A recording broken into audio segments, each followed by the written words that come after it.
In one of the most brilliant speeches I've seen this year, Konstantin Kisin destroys woke culture as well as makes a strong case as to why normal people in the West need to stand up and push back against the far left lunacy. I'm Vince with Resist the Mainstream. If you enjoy the content and want to support, be sure to hit that like button, subscribe to the channel, and without further ado, let's get into today's reaction clip.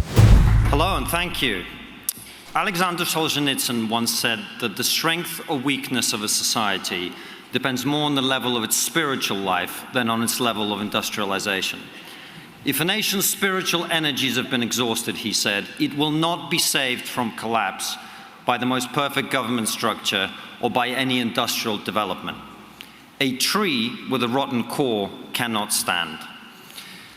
When he was allowed to leave the USSR, Solzhenitsyn went to the US, where he was given a hero's welcome. But he quickly realized that American society was far from perfect. He started lecturing Americans about the problems he saw. Americans don't like that.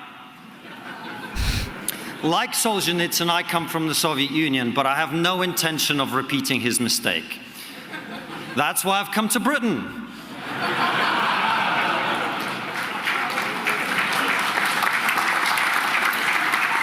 Where you love being told what's wrong with you by foreigners.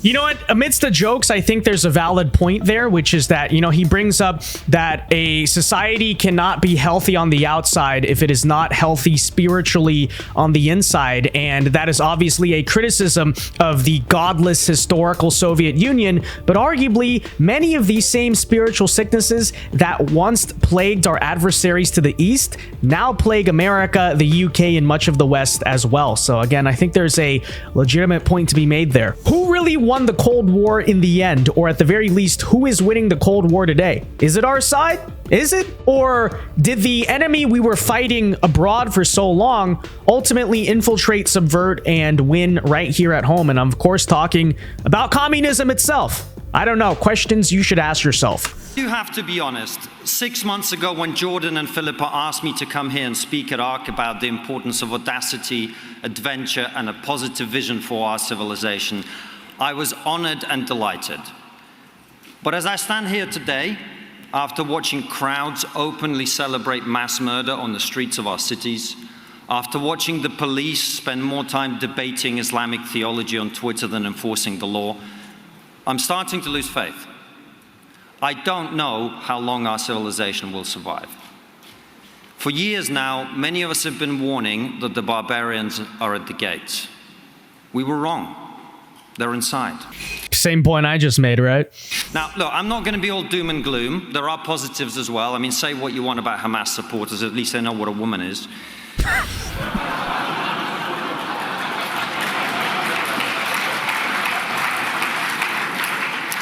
But joking aside, I have to be honest, I've been in a dark place these last few weeks. So I did what I always do when I don't know what to do. I talked to my wife. It's not the only time I talk to her, but get the point. And she said, look, you need to clear your mind, take a few days off, let's go on holiday. Right? And I know it's a weird thing to say, I don't like going on holiday, because I love working and I hate spending money. Protestant work ethic in a Jewish man's body. My wife is exactly the other way around, unfortunately. But she was right. She's always right. That's her best and most annoying quality. So we went to Barcelona, beautiful city. And as we were walking down the main tourist street, La Rambla, many of you will know when you get to the bottom, you hit the Christopher Columbus monument. And it looks like a giant column with a pillar of Columbus on top, pointing towards the New World. And this reminded me of my son, Nikolai. He's 16 months, and this is what he does. He sits on my hip and points in the direction he wants to go. Treats me like a horse, basically. And if I don't act quickly enough, or if I don't comply, he does what all toddlers do. He throws a tantrum and starts screaming, "How dare you? You have stolen my dreams with your empty words."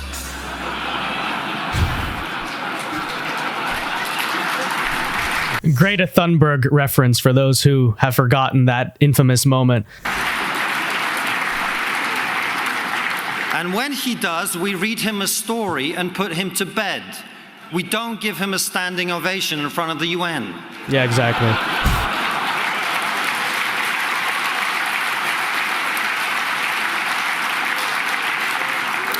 Anyway, trigger warning, I am going to talk positively about Christopher Columbus. I know he committed some pretty sizable microaggressions, but he also changed the world. Do you know why he changed the world? Yeah, he tried to reach India and by accident discovered America. But why go west to India? Europeans had been trading with India and China for centuries via the Silk Road. Why risk your life to go out on a limb? There were many reasons, of course, but the main one was the decision to try and reach Asia by going west was not made out of choice. Europe was desperate. Only a few decades prior, in 1453, the Ottomans sacked Constantinople and they cut Europe off from the Silk Road. The West was facing a huge challenge and a new threat, no smaller than the one we face today. And like us, what they needed was another way. But when Columbus took his idea to go west to India, to the kings and queens of medieval Europe, they laughed at him. They didn't laugh at him because he was some misunderstood genius. He wasn't Galileo. They laughed at him because he was wrong. If you go out in the street and ask a random person why Columbus discovered America, they'll tell you he worked out that the earth was round. Not true. By the time Columbus set off on his voyage in 1492, people had known the earth was round for 2 millennia. There's probably more flat earthers now than there were in the 15th century. God bless the internet. The reason Columbus discovered America is not that he'd worked out that the earth was round. The reason is that he massively underestimated the size of the planet.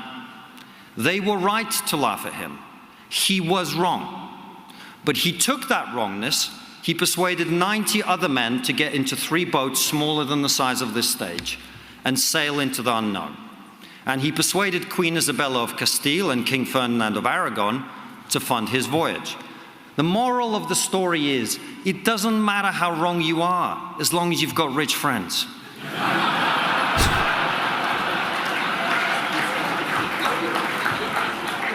That's not the moral of the story. The moral of the story is, the history of our civilization was not made by people who always got everything right. It was made by people who'd made mistakes too. It was made by people who dared to believe that they could solve the problems they faced. The story of the West is a story of audacity. Yeah. The big debates of the last decade, the culture war, the polarization, are about one thing and one thing only: the future. There are people like us in this room who believe that our future is to be prosperous, powerful, and influential. We are the majority.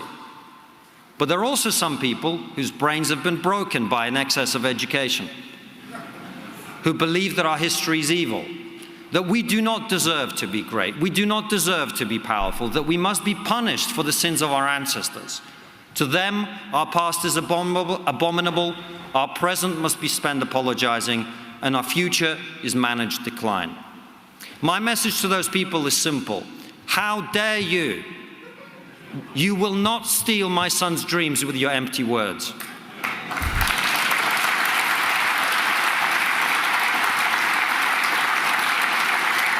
I think there's an underlying message in his Columbus story as well, which is, even when our civilization seems down, it seems out, there is a way out, right? Through, like he said, audacity. You know, you look at the history back then in Europe, the Ottoman Empire was blocking the Silk Road. Europe was in very dire peril. And what did you do? Through audacity, Europeans found a way out. I would argue now the greater Western world, there may not be a literal Ottoman Empire blocking our path to prosperity and greatness, but you understand the metaphor there. In many ways, I think, yes, it is audacity once again that will see us the way out, and boldness, moral courage, the very things that I think are lacking and largely a reason why the cultural left, the communists, whatever you want to call them, are indeed winning at the current hour. But it doesn't mean that that can be turned around. So But Jordan is right. We need a positive message too. So here it is. From the dawn of time, human beings have had to work to make the world a better place. We captured the mystery of fire. We invented the wheel. Today, we build buildings that would shock and awe almost every human being that has ever lived. We split the atom, we spliced the genome, and we connected the world through microcomputers that fit in our pockets, that allow us to do amazing things. This morning, I destroyed someone on Twitter with facts and logic from the toilet. It's magic.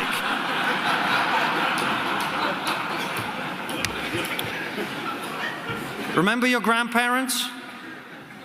Remember them? If I could go back in time and transport the grandparents of your grandparents into this room, just 4 generations ago, they would think they'd been abducted by aliens. That's the progress we've made. We haven't made that progress by whining and acting like victims. We've made that progress by unleashing the creativity and talents of people like us here in this room. But I do think we've forgotten what adventure is. It's true. What have leftists ever really built in history that was good? Because I've seen them tear a whole lot down. I saw, you want to mention the Soviet Union, build up a lot of things that were ugly and bland and terrible and unlivable. What have they ever built that was good for the world? Can anyone name me that? Was a positive contribution that a hard ideological leftist put into this world that revolutionized civilization in a positive way? You cannot name it because that's all they know how to do is destroy. Being adventurous is not ordering extra spicy chicken at Nando's. Wrong reference for this room. Let me try again. Being adventurous is not ordering extra spicy chicken from your personal chef.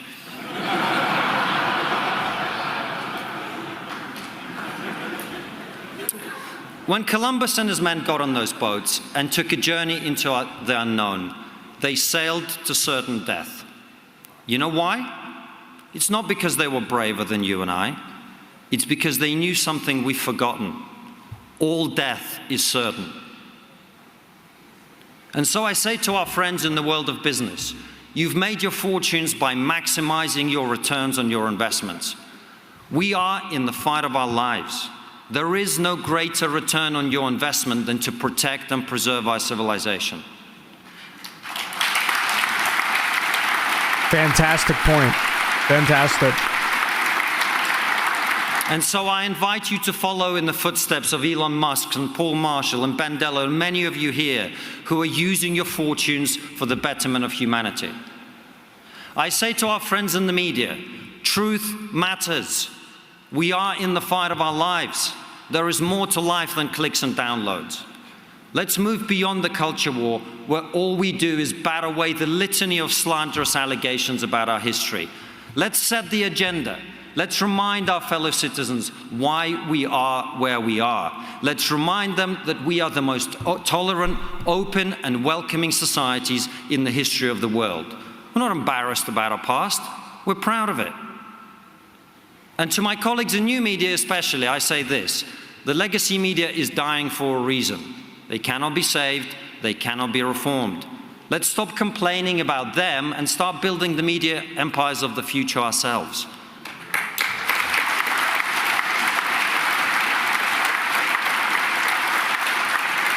We have everything we need. We've even got rich friends now. I say to our friends in education and academia, I understand that many of you feel like the French resistance or Soviet partisans, stuck behind enemy lines, undermanned and outgunned. And you're right, we are in the fight of our lives. So keep fighting for every young mind you can. It will be worth it.